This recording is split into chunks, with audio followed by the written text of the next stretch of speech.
কালকে আসলে কথা বলেছি আমি আন্ডার 19 টিমের ওদের সাথে কথা বলেছি কারণ আসসালামু আলাইকুম দর্শক প্রথমেই আপনারা স্ক্রিনে দেখে এসেছেন যে আমাদের পাপন কাকু কি বলছে, যে পাপন কাকু দলের সঙ্গে আগেই কথা বলেছিল এবং আগেই সে জানতে পেরেছিল যে আমরা যুবারা এশিয়া কাপ জিতে বাংলাদেশে আসব।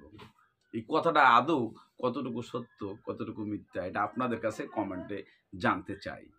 দর্শক আমি আরও বলতে চাই যে আমাদের বাংলাদেশের পাপন কাকু বলেন আর হাতুড়ু বলেন আর নান্নু বলেন বাসার বলেন, এদের বক্তব্যগুলো হচ্ছে মন গড়া একটা বক্তব্য। তারা কোন ম্যাচে কি করবে তারা যখন জিতে তখন অগ্রিম অনেক কিছু বলে বসে, আর যদি হারে তো তারা মিডিয়ার সামনে আসতে লজ্জা পায়, তখন মুখ এমনি নিচে করে লিয়া আসতে হাঁটা দেয়। কেন রে ভাই? আপনারা আপনাদের মতো করে খেলাগুলা খেলাচ্ছেন, আপনাদের মন গড়া প্লেয়ারগুলাকে দলে আনছেন, যেমন শম্ভু সরকারকে আবার দলে আনলেন। তো অনূর্ধ্ব-19 যে আমাদের দলটা আছে, আমি আপনাদের কাছে অনুরোধ করতে চাই যে আপনারা এই নাটক না করে আপনারা জাতীয় দলকে প্রমোট করে নিচে পাঠান, ডিভাইড করে নিচে দেন, আর আপনাদের অনূর্ধ্ব-19 দলটাকে নিয়ে আসেন সামনে, দেখি না কে কতটুকু আগাইতে পারে।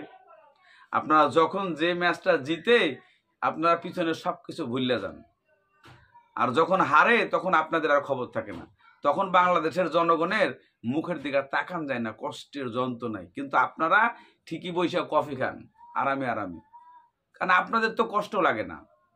আপনারা যারে মন চায় তারে নামান, সিনিয়র একটা প্লেয়ারে বসায় থুইয়া আরেকজনের নিয়ে আসেন, যে ফর্মে নাই তারে নিয়ে আসেন। যেমন আপনারা হচ্ছে শম্ভুকে নিয়ে আসলেন, 6 বার বল করে 63 রান দিছে, অলরাউন্ডার প্লেয়ার, দেশে আর প্লেয়ার ছিল না, তাই না?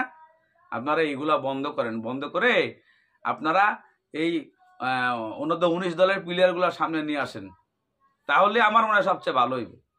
আর আপনাদের উদ্দেশ্যে বলি যে আপনারা যারা আছেন ক্রিকেট বোর্ডে, আপনারা সব সইরে যায়, নতুনগুলো আনেন, যদি ক্রিকেট টিমটা ভালো চলে, ভালো খেলা যায়।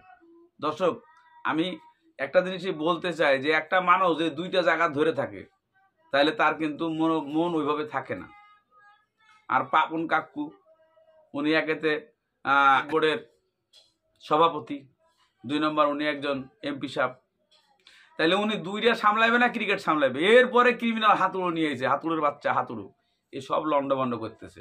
দর্শক আমি বলতে চাই আপনাদের কাছে যে আসলে আমি যে কথাগুলো বলেছি এই কথাগুলো কতটুকু যুক্তিযুক্ত, এবং আপনারা কমেন্টের মাধ্যমে জানাবেন যে বর্তমান আমাদের ক্রিকেটের পরিস্থিতি নিয়ে কি করা উচিত।